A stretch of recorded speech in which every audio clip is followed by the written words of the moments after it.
For more than 10 years, my horses lived out on rented land, about 30 acres with a small yard, as you can see. They seemed pretty happy, but we did have some problems. For example, the field, although it was 30 acres, got very horse sick, and the mud around the gateway was just horrendous. So when I got my own piece of land, I wanted to make some improvements.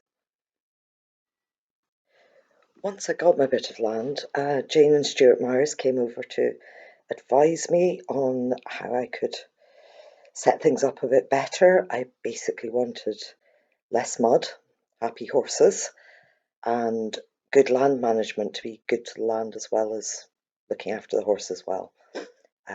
So many thanks to Jane and Stuart and Equicentral for all the good ideas, and any of the less good ideas I take full responsibility for. And this video is just a little look at the things that I've done so far with the bit of land that the horses are now on. Design of buildings worth a bit of thought, so think about where the worst of the wind comes from, and if possible I think an L shape's probably a really good idea, or this kind of setup.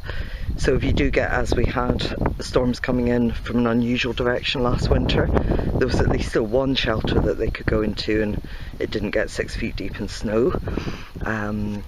Also very different for where the sun falls. That's something I didn't really think about. Was last summer was very, very hot, and this shelter here got full sun in it for much of the day and was actually boiling.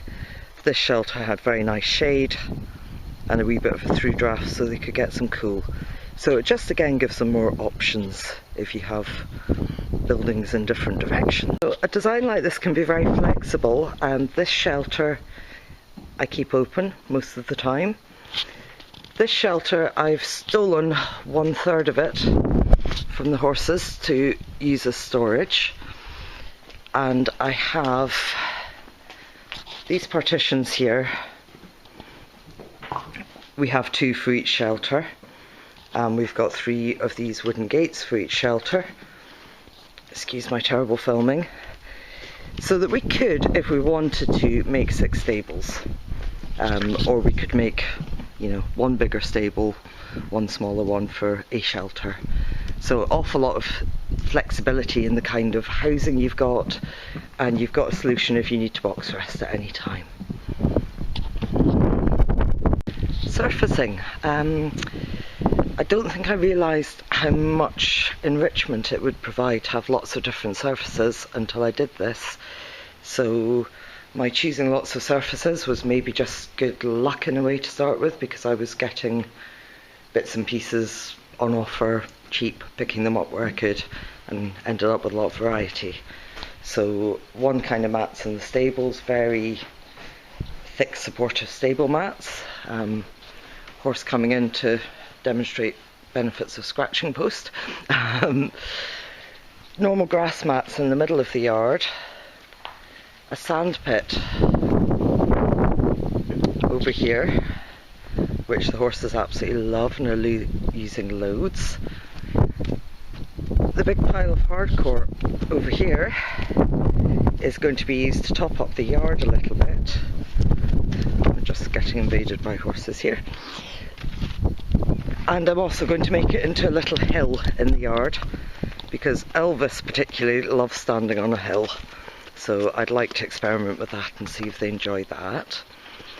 Gateways I should mention. All my horses are suggesting they be allowed out through this one right now. What I've done is a couple of tons of hardcore, and hopefully you can see that the sort of plastic grids with pea gravel inside. That has worked really, really well for stopping mud around the gateways. You can hopefully see from the surrounds. So I've done that in all my gateways. The other big mud prevention thing, I guess, is having lots of them. So we've got 8 fields in total in the 10 acres. 2 are very small little paddocks, but we've got lots and lots of choice about which field to turn them out in. So we've got an environment with the potential for definitely to keep the horses happy. They can move about as much as they want. They've got ad lib forage, company with each other all the time. There's lots of good stuff to keep them happy. Keeping them healthy, and in particular weight management, is of course also a serious issue. If I give them access to a paddock with nice long low calorie grass, I found that 24/7 access to a paddock like that, they would just put on weight. So my compromise here has been they get 3 or 4 hours out in a nice long grass paddock in the morning. Ideally for the land management I would then keep them in the yard the rest of the time. However, my horses, having been used to being out 24/7, said this was not acceptable. So the compromise is that they have this sacrifice paddock where they can wander about and find a little bit of grazing. I've just given them a wee strip of new grass here today. They have somewhere to turn out that keeps them happy, and for the first time they're actually slightly losing weight in the summer. Isn't great for the grass. The grass is going to be stressed, it's going to be high sugar, it's not great for the land. On this one paddock it will be rested then for 18 months and given a good long time to recover. So rotation again is hopefully going to address that problem, and it's certainly working in terms of the horse's weight management. One point to make about the grazing: if you're starting like I did from a bare field, be careful about who you buy grass seed from. So I went to a local farmer who said he'd get me horse-friendly grass seed. As you can see, there was an awful lot of clover in it, which is not ideal and probably hasn't really been what I wanted. Fencing, in case it's of interest for anybody, you've probably all had the thing where you do plastic posts and they blow away in a storm, or you know, they're not very stable. So what we've done, and wooden posts, a bit difficult if you decide you want to shift your fields, you know, it's quite a lot of work. So we've just done a 1 and 3. Wooden post, 2 plastic posts, wooden post. That has kept the fencing up through pretty bad storms and is not a lot less work to move if you need to. So that's worked quite well so far. Very particular to what horses you have. Mine have no inclination to escape anywhere anyway. So I've got sheep mesh around the outside and rope electric fencing, but within the paddocks this is absolutely sufficient to, you know, stop them wandering where I don't want them to wander. Muck heaps. This is a good example of where don't do what I did.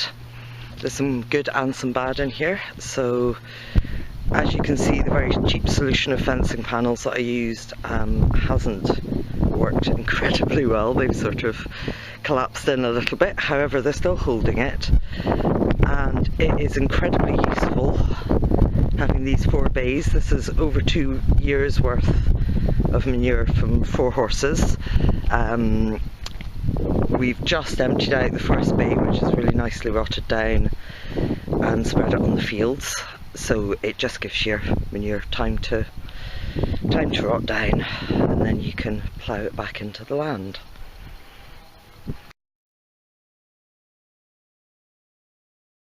A little bit more on muck heaps. I've made a few in the field so far. Works really, really well. It was just coincidence because we didn't build the muck heaps soon enough. This one here is about 6 months of 5 horses manure, and basically we just left it be with a tarp over it. About a year later, gave it a little stomp down and seeded it with herbs and wildflowers a couple of months ago, and we've got a nice little which is seeding nicely. Horses won't be allowed onto it for a while, but again, having a little hill makes a bit of variety for them. We chucked some of the manure out into the field, which will do it good. So, as I say, not terribly exciting in the video, but a very good way of managing the horse poo. This paddock is where they first lived while I was building the yard. And it was a very wet year, and by the time they moved out it was over sort of, well, nearly knee deep in mud in places. It was quite horrendous. We rolled out an awful lot of big bales of rotten hay and just rolled it over all the craters in the mud. And a year later, this is what we've got. It's really easy to walk on.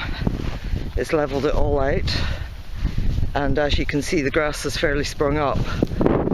So, good example of how well mulching can work. Not terribly exciting in a video again. You can hopefully see that that has been very effective.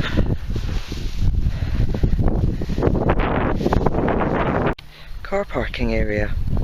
So, not very exciting, but just to say, you can do this sort of stuff on the cheap. I found a roofing contractor who was getting rid of a whole load of roofing tiles, delivered, I don't know, 20 tonnes or so.